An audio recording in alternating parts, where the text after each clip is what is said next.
Bonjour mesdames et bonjour messieurs, très content, très heureux de vous retrouver encore une fois sur les antennes de la radio et télévision Héritage. Au sommaire de ce carrefour de sport, l'INAFoot Ligue 1 phase classique groupe B, l'OC Renaissance lance sa saison par une victoire devant l'AC Kouya, 2 buts contre 1.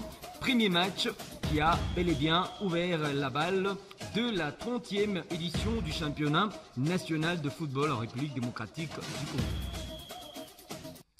Sur ce plateau, rapidement, j'aimerais dire bonjour et bienvenue à vous, chers confrères. Je commence avec Jean-Claude Sefou Sadiki. Bienvenue, mon frère. Quand une chèvre disparaît, l'arôme de la soupe du voisin devient suspect. Dit un proverbe africain. Bonjour, cher Marc, bonjour à Banio, bonjour à tous. Joël, bonjour et bienvenue. Bonjour à vous Marc Lemba, bonjour à Jean-Claude Sefou, bonjour également à toutes les personnes qui nous suivent. J'aime bien l'adage là. Avec vous, nous allons parler de ce match numéro 1 en rapport avec la 30e édition de la Ligue nationale de football en République démocratique du Congo, l'INAFoot, en sigle phase classique pour le compte de la poule B. Vous allez regarder sur ces images en illustration cette belle victoire de l'équipe de l'OC Renaissance devant l'AC Kouya, 2 buts contre 1. Jean-Claude Sefou Sadiki, très belle rencontre déjà pour l'inauguration de cette 30e édition. Ouais, déjà l'OC Renaissance qui marque son territoire. Sami Aoka qui marque ses esprits, les esprits plutôt avec ce premier doublé, oui, avant le premier quart d'heure de la rencontre. C'est vrai, et voilà, sur le terrain, il y avait vraiment du spectacle et une très bonne organisation, il me semble. Sauf que c'est devenu trop grand pour les équipes quinoises de faire même les 20% du stade de Marty. Je crois que c'est la tâche noire, les maigres publics. Mais sur le terrain, je pense que les équipes ont prouvé vraiment que c'était une très belle pré-saison avec une bonne préparation pour Renaissance du Congo. Un beau jeu dans la verticalité, puisque si vous regardez les 2 premiers buts, et même les 3e, c'est presque pareil, les centres qui sont repris dans la sphère de réparation, d'abord par un coup de casque et puis par cette belle reprise. C'était un vrai caviar. Et même Kouya, après avoir reçu ces coups de massif, c'est une équipe qui s'est remise en tout cas à jouer, à essayer de revenir au score. La première mi-temps a très mal fini puisqu'il y avait baisse des régimes, ça je peux comprendre, c'est un premier match de la saison, donc il y a un peu de la fatigue et aussi de l'anxiété. La seconde période reviendra avec Kouya qui tentera toujours d'asphyxier cette équipe de Renaissance. Et ce qui est vrai, après avoir marqué 2 buts, je crois qu'il n'y a plus d'envie. Il y a tout simplement cette volonté un peu de garder la cage. Kouya qui a tenté de réduire l'écart et puis il y a eu ces 3 jambites. Ouais, sur le terrain, il n'y a rien à dire. On l'a toujours dit, qu'en République démocratique du Congo, ce n'est pas les talents qui manquent. Et quand vous donnez cette opportunité à ces jeunes-là de s'exprimer, je crois sur ce que je vis là, personne ne peut se plaindre du spectacle sur la pelouse. Ah, c'est Jean-Claude qui le dit. Wow, je suis content parce qu'il n'y a pas une semaine, il nous a relaté ici qu'il n'y aura pas de spectacle. Ben justement. Non, j'avais parlé des individus. Quand on extrait, c'est Sami Aouka qui te fait un doublé, c'est ça. Regardez. Quand une équipe te prend 2 buts avant 15 minutes, vous savez ce que moi je peux parler, c'est un peu chaud. Non, c'est du spectacle. Il y a quand même eu des buts.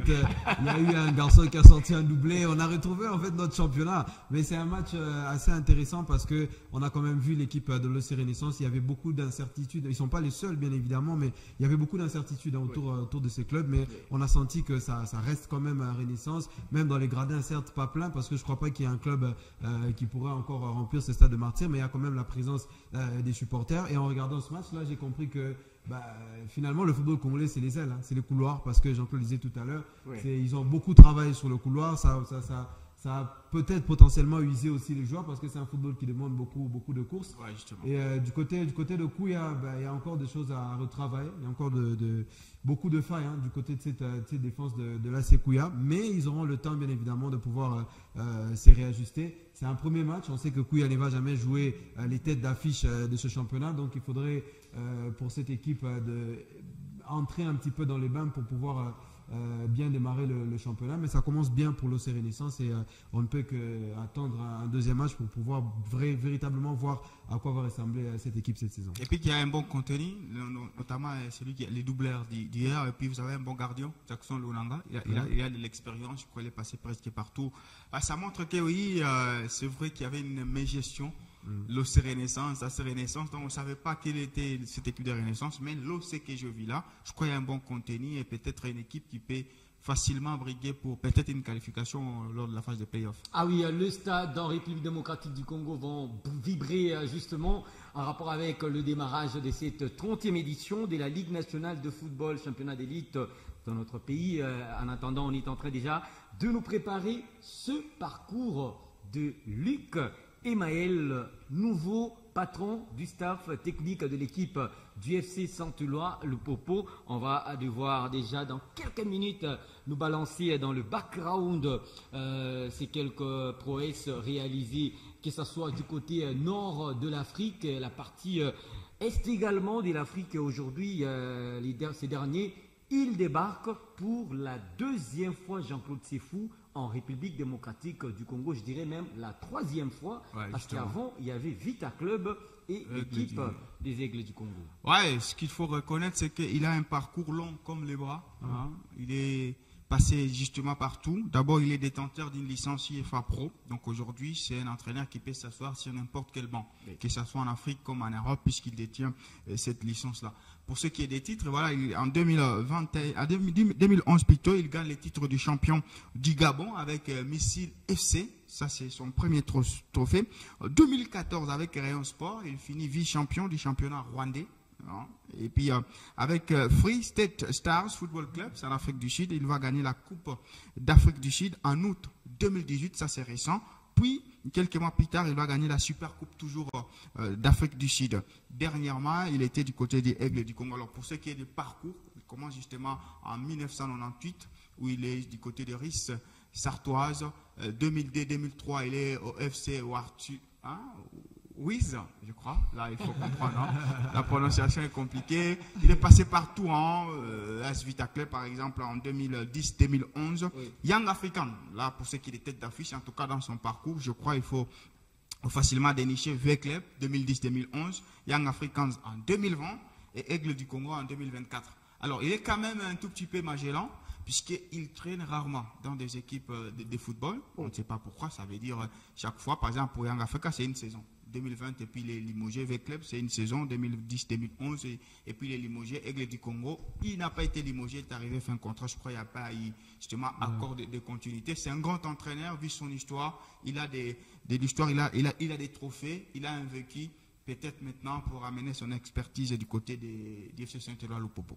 21 clubs, hein. 21 clubs pour un entraîneur, c'est pas commun, mais ce qui est peut-être de positif sur le fait qu'il ait un petit peu parcouru l'Afrique, c'est un homme qui a la maîtrise et c'est pas une première fois pour lui. En termes d'adaptation, d'adaptabilité, il va vite s'adapter parce que il sait comment rentrer dans un club, enchaîner. On l'a vu même avec les Aigles du Congo, il est arrivé, la saison avait déjà démarré, mais dès qu'il arrive, il a pu rapidement transformer cette équipe des Aigles du Congo. Je crois que le Popo aussi se retrouve dans l'urgence de pouvoir bien démarrer la saison parce qu'il n'a pas fait la pré-saison avec son club. Donc je crois que c'est un entraîneur d'expérience. Maintenant après, si on parle de ses réussites, vous voyez les trophées qu'il gagne, c'est Super Coupe une fois, un championnat, Gabon, donc au Gabon, donc il n'a pas vraiment en termes de trophées une armoire fournie. Mais on attend voir ce qu'il va faire du côté du FC Saint-Éloi Lupopo parce que là le défi est très très grand à relever parce qu'en dehors de Vita, Yanga et peut-être le stade tunisien ou peut-être El Merir en 2016, il n'a pas coaché un club de très haut niveau. On l'écoute d'abord, on écoute Luc Emaël, il était là devant la presse lors de ce rendez-vous avant la rencontre qui mettra aux prises l'équipe du FC Saint-Éloi Lupopo, celle de l'IS Tchinkunku, c'est dimanche à partir de 15h30 au stade Frédéric Ekibassa à Maliba. Et également toutes les personnes qui ont participé à cette arrivée. Et je remercie aussi des joueurs qui, depuis que je suis arrivé, se donnent corps et âme à l'entraînement pour s'adapter à mes méthodes d'entraînement. Et moi aussi, je m'adapte à eux. Bien entendu, je connais la plupart des joueurs qui ont joué l'année dernière. Ceux-là, je les connais par cœur. Et quelques nouveaux qui viennent de division inférieure, eux, je ne les connais pas. J'espère que les supporters vont venir en nombre, car j'adore quand il y a du public et j'estime que le football sans public, c'est pas du football. J'ai encore de montrer mes images à l'époque en 2010 à Vita Club où nous entraînions devant 20 000 personnes. Il y avait 80 000 personnes au au stade, 70 000, 80 000, 60 000. C'est vrai que ça met de la pression, mais au moins ça met de l'ambiance aussi, et notamment en Coupe d'Afrique ici. Lupopo fait partie des 3 équipes qui sont les plus populaires en RDC, Vita Club, Mazembe et Lupopo, donc ça on le sait. Moi personnellement la pression, ça ne m'effraie pas. J'espère que ça ne va pas effrayer les joueurs, qui vont donner le meilleur d'eux-mêmes, qui vont... Jean-Claude Sefou, Sadiki, premier défi de cet entraîneur belge, c'est déjà ce dimanche face à l'US Chinkunku. On se rappelle très bien, la saison dernière, même étape de la compétition, il y avait un match nul, toujours dans l'entrée du stade Frédéric Kibasa-Maliba. Les corbeaux kanangés, ils seront en noir et blanc, ce qui est vrai, ça ne va pas donner des bons souvenirs avec Lupopo quand quelqu'un est en noir et blanc. Alors voilà, c'est une équipe de Chinkunku qui, quand c'est Lupopo, voilà, ça se transcende, il y a de l'émulation. D'après les infos qui remontent du front, c'est une équipe qui a connu également une bonne préparation. Déjà, elle est déjà très bien assidue. C'est pas les Chinkunku la saison dernière où on avait par mois 6 joueurs qui sont chassés à l'hôtel. Non, cette saison, le groupe est au complet avec une très bonne organisation, un président qui veut vraiment quelque chose. Et pour moi, pour une fois, une petite parenthèse, je dois quand même féliciter les nouveaux visages des clubs du centre du pays. Okay. La saison dernière, l'image qui nous a été présentée a été tout simplement nauséabonde. Ouais. Mais cette saison, du côté des Malolé, Chinkunku, Sangaba Lende, vous sentez qu'il y a un petit nouveau vent.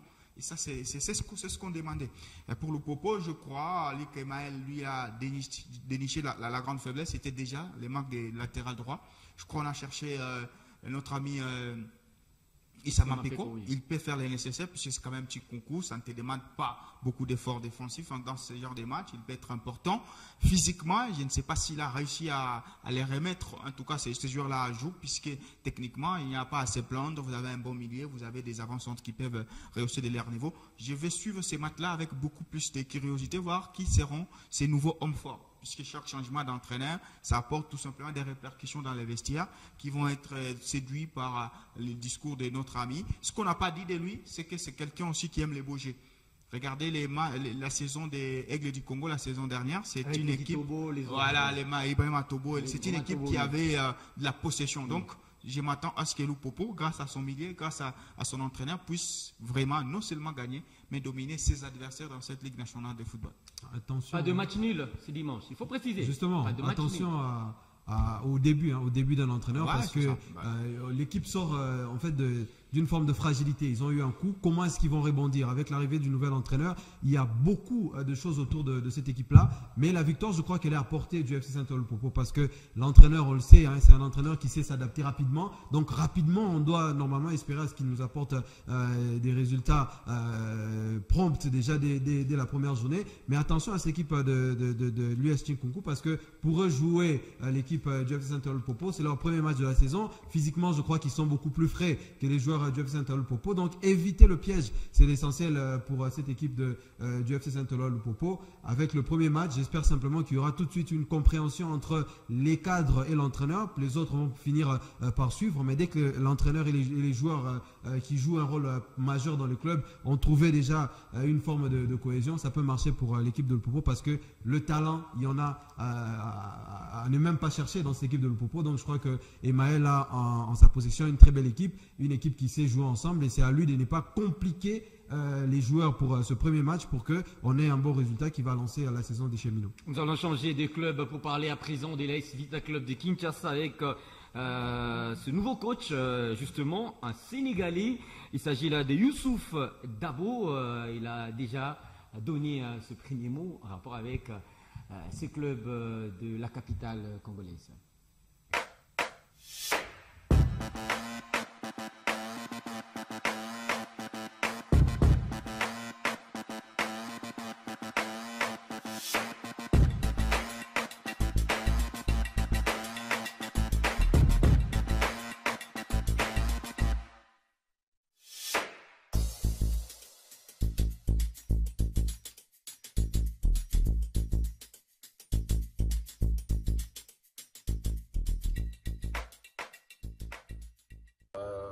Bonjour déjà à tous. Je me sens bien, je me sens très bien, parce que comme j'ai l'habitude de le dire, on est chez nous partout. On est chez nous partout parce que notre métier fait que on est appelé à aller partout, à être avec tout le monde. Et depuis que je suis arrivé, j'ai vu beaucoup de personnes qui travaillent avec le club ou qui sont sympathisants du club. Et voilà, j'ai eu de bons mots avec eux, ils m'ont souhaité la bienvenue, donc je me sens chez moi. J'ai vu des joueurs concentrés, impliqués.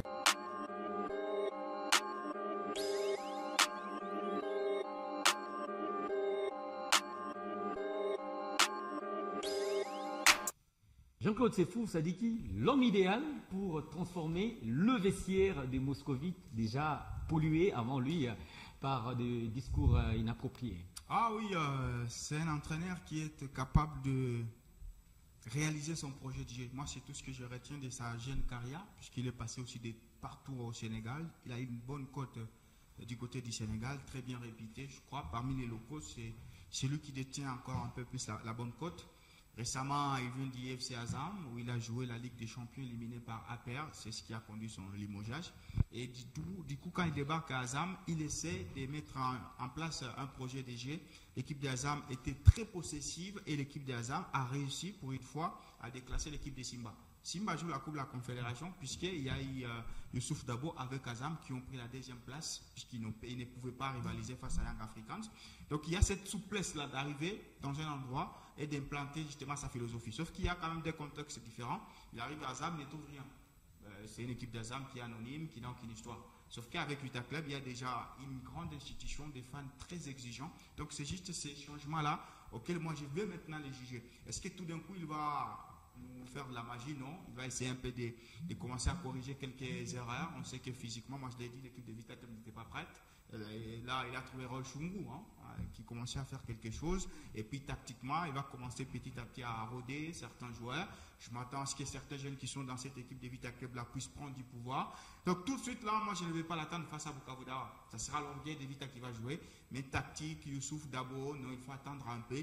Mais avec ce changement-là, ça colmate un peu les brèches pour faire en sorte que tout le vestiaire fédère autour d'un seul homme, et ça c'était très important. Malgré l'âge, quand même, il a une expérience avec l'Afrique. Oui, parce que c'est un entraîneur qui a passé ses classes. C'est un entraîneur qui a commencé, il a fait ses formations, il est passé, je crois qu'il est passé même du côté de Red Star en France, où il a passé vraiment ses classes. Et il a été, je crois, finaliste de la CAN U20 en 2019 avec les Sénégalais. Et il a gagné le championnat du Sénégal avec l'équipe de Tanguette quand il était entraîneur au Sénégal. Il a gagné le championnat. Et aujourd'hui, comme Jean-Claude le disait avec Azam, il a pu justement créer quelque chose avec cette équipe qui est de base était une équipe qui n'avait pas de sous-bassement, et il a pu créer ça. C'est un entraîneur, c'est les entraîneurs New Look. C'est vraiment les entraîneurs de la nouvelle génération. Beaucoup de diplômes, beaucoup de techniques et de tactiques dans leur façon de faire. Et je crois que Dabo s'adapte parfaitement à Vita Club parce qu'il y a tout à refaire du côté de Vita Club. Et ces genres d'entraîneurs-là, c'est un peu du Wadou, je crois. Il va venir essayer d'implanter un nouveau style, un nouveau souffle. On espère que ça va marcher pour lui parce qu'il a une bonne expérience. On peut se baser sur ça et ça va le pousser à réussir du côté de l'AS Vita Club. C'est pour moi l'homme idéal. Ce qu'il dit, c'est bien. Pour moi, j'ai le qualifié. Je sais peut-être que ça serait une faute en français, mais c'est parmi les entraîneurs cérébraux, les entraîneurs qui font mal à la tête. Ouais. Lui-même, il se fait mal parce qu'il réfléchit. Il va demander à un latéral d'être au milieu de terrain. Il va demander à un milieu de terrain de ne plus monter. Il va demander.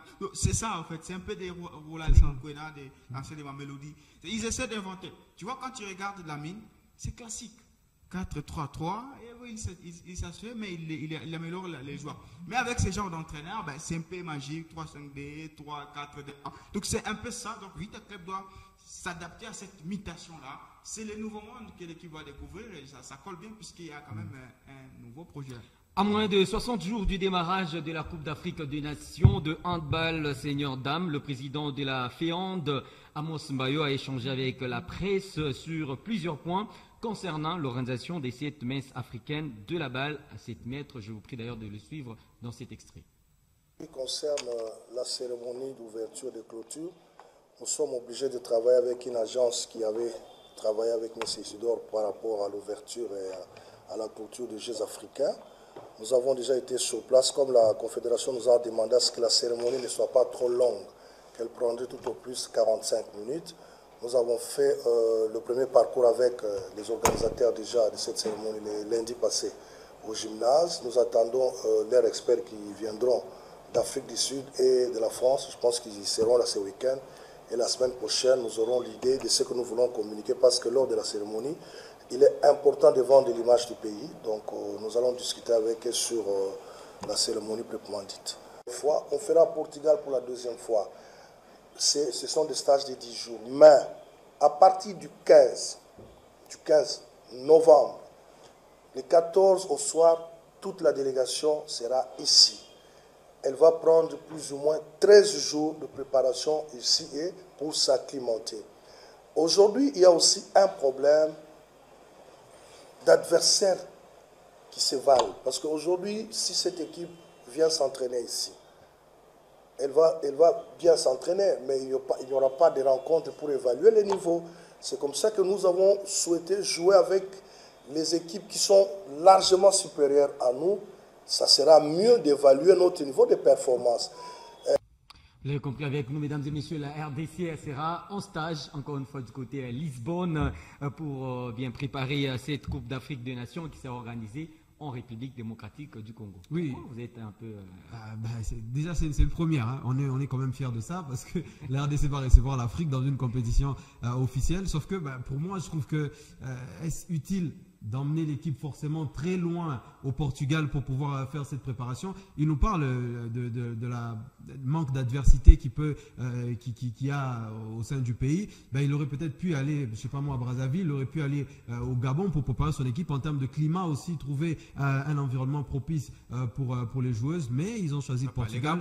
Je me pose des questions. Non, il y a plusieurs pays. Il y a l'Égypte, il y a le Sénégal. En rapport avec l'effectif de la RDC, sont des joueuses qui évoluent en Europe. Non, ils doivent aussi s'adapter à ce qui se passe en Afrique. Pour moi, se préparer en Afrique aurait été l'idéal. Pour moi, je trouve que c'est de la poudre aux yeux, c'est maquiller une fausse réalité. La préparation, c'est d'abord les cadres. C'est ce que les gens oublient. Quand tu vois une équipe se déplacer pour aller s'entraîner ailleurs, c'est pas pour rien. C'est d'abord un cadre. Est-ce forcément le Portugal qui offre le seul cadre? On a des bons cadres en Afrique du Sud. Il y a des bons cadres en Égypte. Pourquoi forcément le Portugal? Au Portugal, les joueuses évoluent en Europe et là, c'est un cadre de préparation idéal. Ils vont revenir. Pourquoi ne pas faire déplacer des clubs ici en RDC? Il y a quelques clubs qui fonctionnent en RDC. C'est pas le football. Non, ils peuvent venir. Même des sabres, rappelez-vous. Ils partent souvent du côté du Moyen-Orient. C'est pas possible. Le sabre et la snobé, le stage avec les joueurs locaux. Non, c'est pas encouragé. La préparation est encouragée. Merci à vous, Joël Bané. Merci Marc Lebas, merci à toutes les personnes qui sont Merci également à vous. Le sentiment sportif. Ah oui, mesdames et messieurs, nous allons nous tous prendre la direction des différents stades en République démocratique du Congo pour ce rendez-vous de la première journée de la Ligue nationale de football à ne pas rater ce dimanche au stade Kibasa Maliba, FC Central Lupopo, Chinkunku et puis à Kinshasa au stade des Martyrs, AS Vita Club, Bukavu Dawa. Au revoir et à la prochaine.